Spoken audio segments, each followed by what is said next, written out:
Hey guys, MCU Collector here with another figure review. Next up is the Target exclusive Hasbro Marvel Legends series, the Infinity Saga Iron Man 3's Happy Hogan and Iron Man Mark 21, also known as the MIDAS armor. So here we have this exclusive 2-pack that seems like it just took forever to show up in stores, delay after delay after delay with the Target pre-orders, and then they finally started showing up in stores. A lot of people's pre-orders have shipped. Maybe some may not have at this point, but a lot of them have shipped. But anyway, we'll get right into it. Iron Man 3 logo there up at the top. You can see it at the very top of the packaging as well. We get the Infinity Saga logo there in the front. You can see Happy Hogan, Iron Man Mark 21. We have the Happy Hogan figure there. It is his first Marvel Legends figure, so that is pretty cool. I think there are some new parts to that body. We will take a look at it. The packaging is the same as all other Infinity Saga packages are. It's a little bit wider because it's a 2-pack, so I can't really show you guys the size too much. But looking at the back of the box, we get the bios for both of them. For Happy Hogan, it reads, Stark Industries' new head of security gets caught in the middle of the battle as Iron Man gears up to face an all-new powerful threat.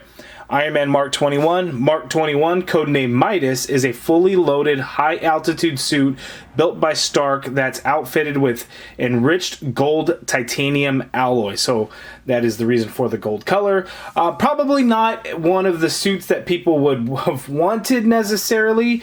But kind of like the War Machine and Disco, I think that was Iron Man Mark 27, that 2-pack. These are easy repaints for Hasbro to do. There's no new sculpting that's required.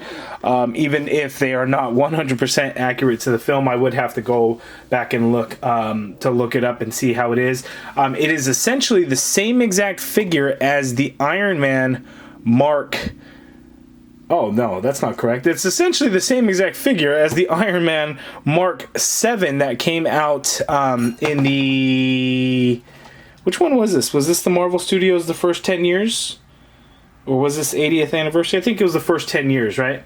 It is essentially the same exact figure as the Mark 7 from the first Avengers movie, but in gold paint. All gold, not red, gold, and silver, just all gold. At first, I had thought it was going to be the same as the Mark III from the same Infinity Saga line, but I am very wrong and mistaken. It is the Iron Man Mark 7. So I'm glad I got that figured out before I started going on and really making myself look foolish. So let's get right to it. So let's go ahead and just get these out of the box and we'll take a look at the figures. Okay, so here are the figures out of the package. Happy Hogan, Iron Man Mark 22 MIDAS. So I took a look at some images from the movie. The Mark 7 and the Mark 21 armor, the suits, are actually in fact the same, with the MIDAS just being basically a gold version of the Mark 7. So this is not necessarily a case of Hasbro being cheap and just reusing a body mold and giving it the paint scheme and calling it one of the particular suits. You know, that was kind of the case for the Mark 27 Disco, the blue and orange one. Essentially, they reused like the War Machine body. They used it for the Iron Patriot. They used that figure for Hot Rod as well. And they basically just made the 27 work with the color scheme. It wasn't technically accurate. I think the arc reactor was actually even a different shape. But this actually does in fact work. So the MIDAS and the Mark 7 are in fact the same suit, just different color. So it's lazy in the sense that, you know, we could have gotten a brand new Iron Man figure, you know, newly sculpted and stuff.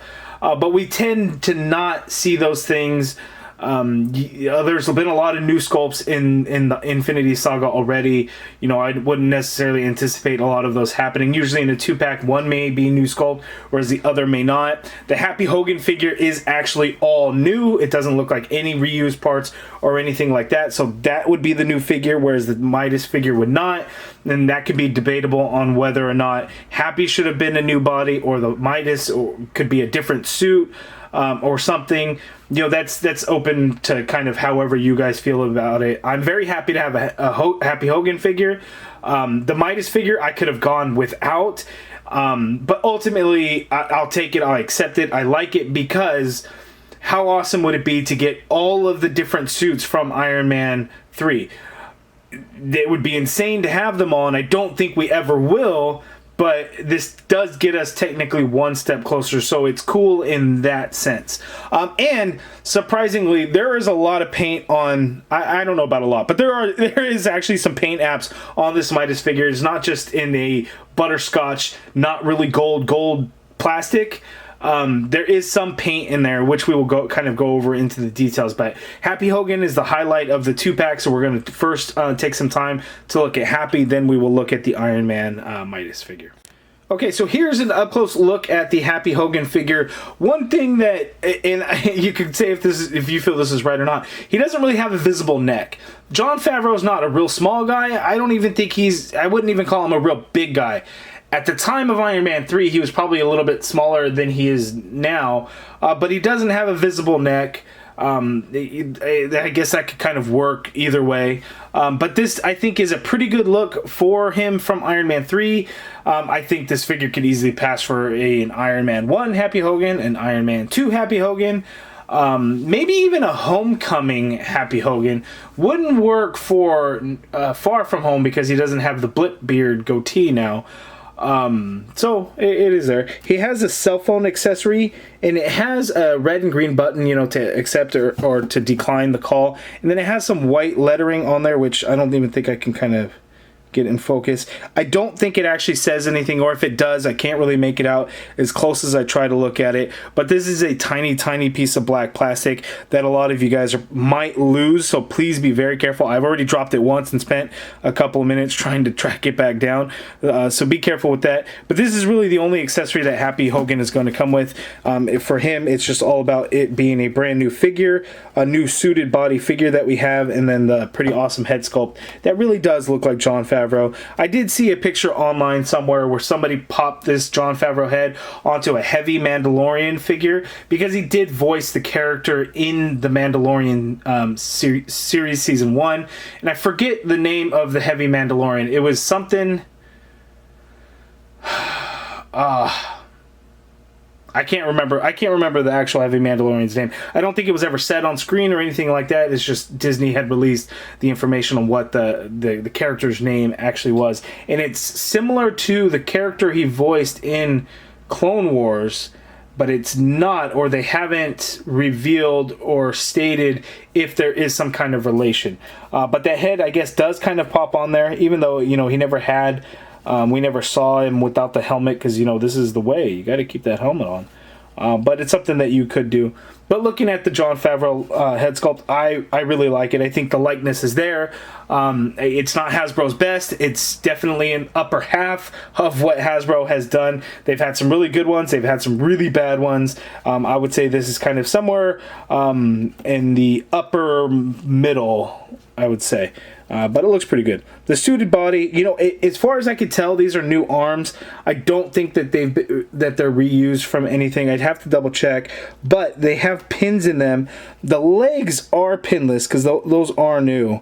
But the arms, I'd have to double check with some other ones, maybe from a different jacketed figure, not necessarily the suited body, because it's not the Nick Fury suited arms, which here Obadiah Stane has, and it's not the Phil Coulson arms, as you can see here. So again, it is new. The jacket is new. The body is new. It's not like terribly large or anything like that, but it is bigger, and you can see the legs are a little bit bulkier. They sculpted some crazy wrinkles in the pants too, especially right here down towards the feet, as you can see.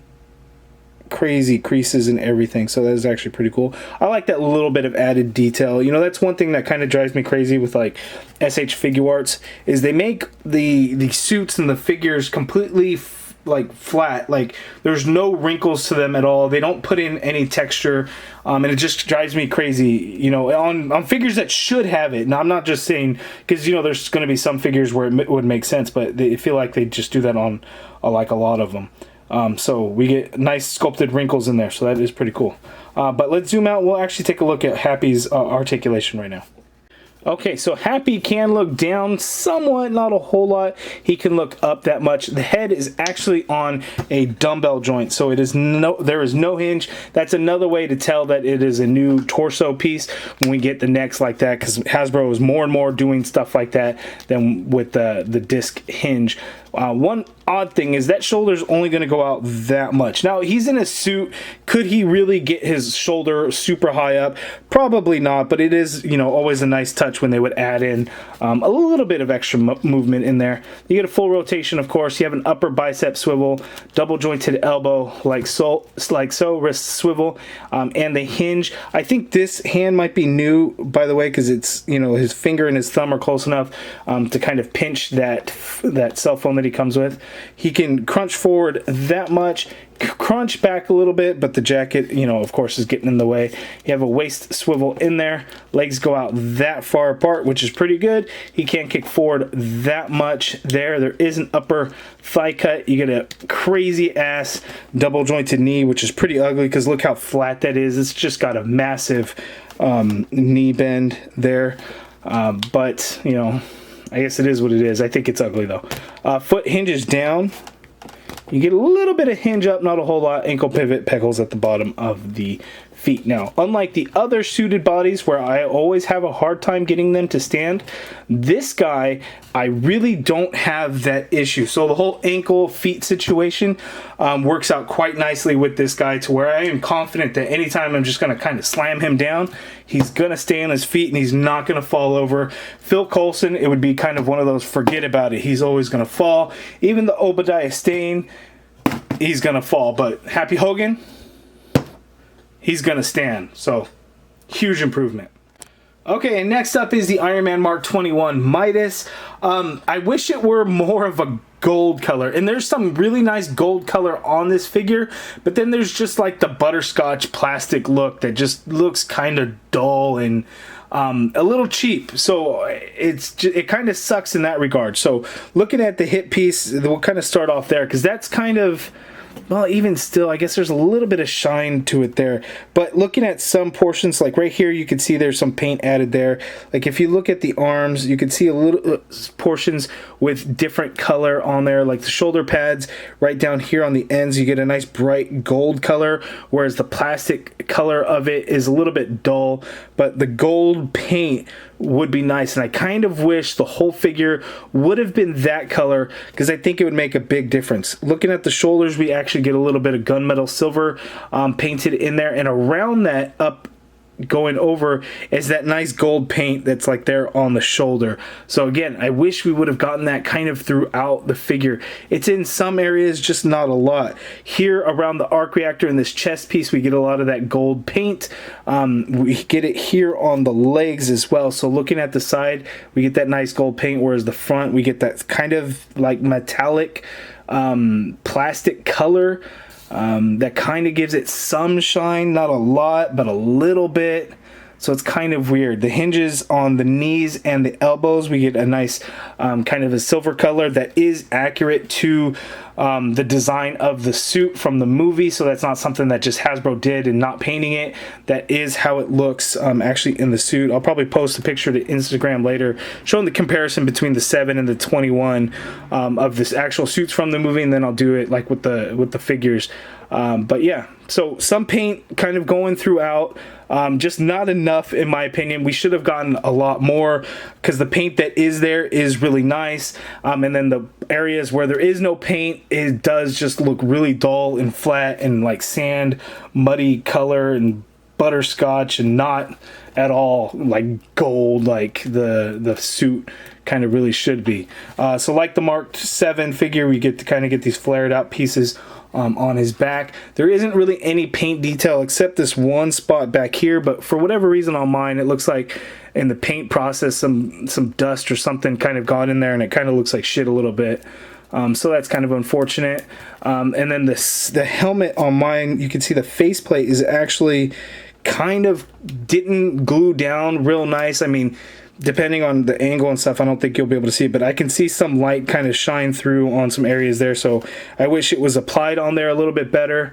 So that's unfortunate, but it is what it is. So let's zoom out for the articulation. Okay, the Iron Man Mark 21. He can only look down that much, which is hardly anything at all. Looking up, there's a hinge on there, but man, it's really stiff and doesn't really want me to get it to work. So he's only going to look up that much. You may have to heat yours up, but you can see there is a hinge. It just doesn't want... It's just really stiff. Mine just doesn't want to move on there. So you can get some movement, but again, really hindered on mine. So here's awesome. You can get the shoulder up that high. The shoulder pad will float above and kind of get out of the way, so you can do that. You get the full rotation in the shoulder. The newer figures, you know, this shoulder piece would have been attached to that shoulder ball and really rotated with the shoulder, but now that it is kind of an older body mold, which is still a really good one, this is only the second time they've used it, and I doubt they do it again unless they release the Mark 7 again. So I guess it's kind of surprising when you think of it that way. Well, they only use that body mold once. Well, now twice. Upper bicep swivel, double jointed elbow like so, wrist swivel, and they do hinge. And he does come with the arc reactor hand blast hands, as you can see there with the peg holes, and he does have the two arc reactor blast effect pieces there, so you could swap those hands out if you want. Out of the package, he just has the fists on there. We have an upper diaphragm joint, so he can pivot to his left this much. He can pivot to his right that much. You can go back only a little. You can come forward only a little. You get a swivel at that diaphragm joint because there is no waist swivel or anything like that. Legs go out that far apart. He can kick forward only that much, which isn't a whole lot, but you can actually get the leg to go back quite a bit. You have an upper thigh cut in there. You get a double jointed knee like so. No boot swivel or anything. Foot hinges down tiny bit, hinges up a little bit, ankle pivot a little bit. It's really going to kind of get in the way because the armor pieces of the legs really comes down a little far. So you can work the pivot, but just not a whole lot. And there are peg holes at the bottom of the feet. I'm trying to think, do I have two right feet? I can't even tell. But again, this is not the highlight of the 2-pack.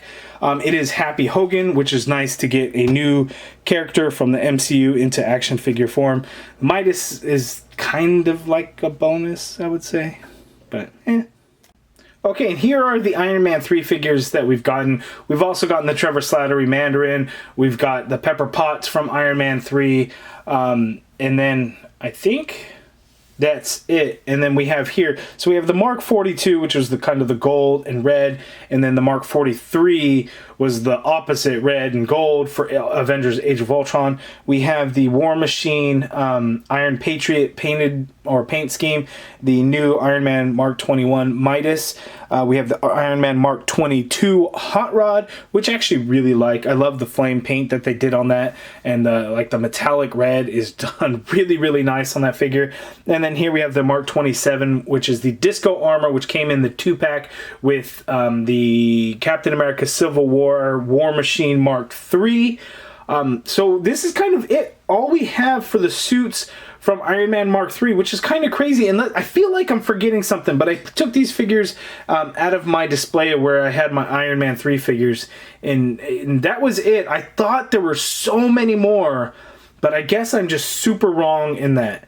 I'm going to double check and go through, but I feel like there should be more. Now, the Iron Man Mark 7 technically was in Iron Man 3. I keep forgetting about that. So when he's at what looks to be like an Applebee's with Rhodey, and he kind of has his PTSD moment, his anxiety attack, it was the Mark 7 suit that he had first gone into that was kind of parked outside waiting for him, because the Mark 7 is what he used at the end of Avengers, and then it carried over into Iron Man 3. So that's kind of it for the actual Iron Man suits. We have those 3, 4, 5 of them from the movie, and again, Mark 42. So there was 42 armors total, right? 1 through 7 were in previous films, so 8 through 42 were in there, and this is all we have to show for it. I would love an Igor suit, and I don't even know which mark number designation that was, but Igor is one that I think we absolutely need and should get. We get these larger figures, the Hydra Stompers coming.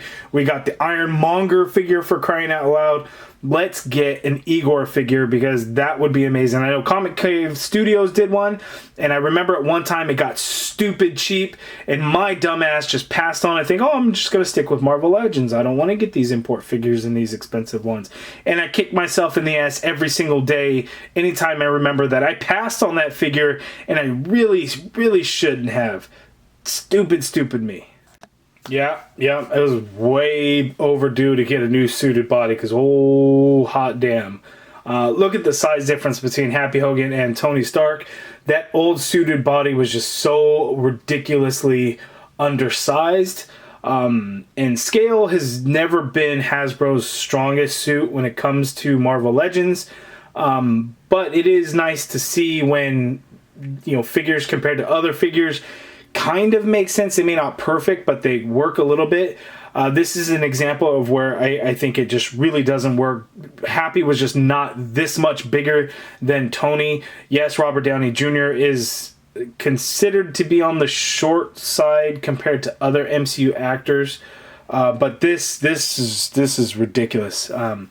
And such a better body with this new suited body. I just really can't stand this old suited body, so I'm glad we got something newer, even if it is a little bit bulkier. I mean, we have the Obadiah Stane, which uses that young Nick Fury body, which is better than the Tony Stark, sure, but is still not the greatest. But it's nice that we have some options. Hopefully this one just, doesn't get used again, and we really just stick with these two. I mean, this one, the Obadiah Stane, the young Nick Fury body, I mean, if need be, if necessary. But this one is so much better. But they do work, right? They are in scale together, whereas the Tony Stark one, maybe it's a younger kid. Maybe throw a Peter Parker head sculpt in there, and he could kind of be a little guy compared to the other ones. So I really like the way that one looks, just like that. Okay, and the last side-by-side comparison is the Happy Hogan next to the Spider-Man figure from the Homecoming 2-pack that came with the Iron Man Mark 47 Sentry and the oversized, not very good Tom Holland head sculpt. That's the closest that we got. I guess we have the other one that goes on the Iron Spider body, but I don't know that one would necessarily make sense next to Happy. But just to kind of show you the size comparison of how Spider-Man would look next to Happy, I think he should be a little bit taller, but that's because Tom Holland is fairly tall, or at least taller than what the figures kind of would make it seem like, if that makes sense. But I think the size comparison, I guess, could work. You have an adult versus, or next to a teenager, and what that size difference could mean. I think a lot of teenagers end up taller and bigger than a lot of adults, but comic book stuff. Okay, and that is my review of the Happy Hogan Iron Man Mark 21 MIDAS Target exclusive 2-pack. You guys let me know down in the comments below your thoughts on it. It's a $53 set, $52.99 in store. I think a pre-order, I think it was at the $49.99 price. It's an okay set. Happy Hogan is a big one. If you know an Iron Man collector and you don't really want Mark 21, maybe you could sell off the Midas figure, or if you want the Iron Man figure, I think you'll have a very easy time selling the Happy Hogan figure. It's just one of those 2-packs where this was really, if you think about it, probably the only way to get a Happy Hogan figure in a multi-pack, right? The Pepper Potts figure came in a 3-pack with Trevor Slattery Mandarin and the Hot Rod Armor Iron Man. A civilian character from the MCU doesn't always get a single release. Shang-Chi and the Legend of the Ten Rings, Katie might be an exception. Mobius might be an exception, and I think I may be losing ground on what my thought process here was. But with some of these characters that I almost would think that we would never get in action figure form, I'm happy to at least get them. It sucks when you have to buy a figure that isn't maybe as great or isn't really wanted so much. I will happily take any MCU figure that Hasbro will release, because I'm an MCU guy. I absolutely love the movie figures. So for me, it really works, but I know for a lot of you guys, it's one that's not. And I think for probably a big portion out there, it's going to be an easy pass. I'll probably get a lot of comments that say easy pass, easy pass, easy pass. I'm not going to get it. And I completely understand. But I do like it. It sucks that it's $53 in store. But Happy's on a new body. We get a new suited body at least, so maybe it could work for a different figure later on down the line, whether it's comic based or MCU based. Maybe we get a Tombstone figure, not Tombstone, a Hammerhead figure, a proper Hammerhead figure. Even this body may be even a little bit small depending on the artwork. So maybe that's just some of the options that are coming from it, but a new suited body, which is cool. Hopefully we could see more and more figures out of that. I'm surprised to see the Iron Man Mark 7 get reused again, and I hope more Iron Man 3 figures and armors get released. But you guys let me know down in the comments below, which Iron Man suit from Iron Man 3 do you want to see made the most in action figure form? A lot of you guys are probably going to say Igor. I'm sure that's probably going to be the #1, but I'm curious to see what other Mark armor figures that you guys would like to see. Let me know down in the comments below. If you guys like this video, please do me a favor and hit that thumbs up button. Subscribe if you haven't already done so, and as always, thank you for watching.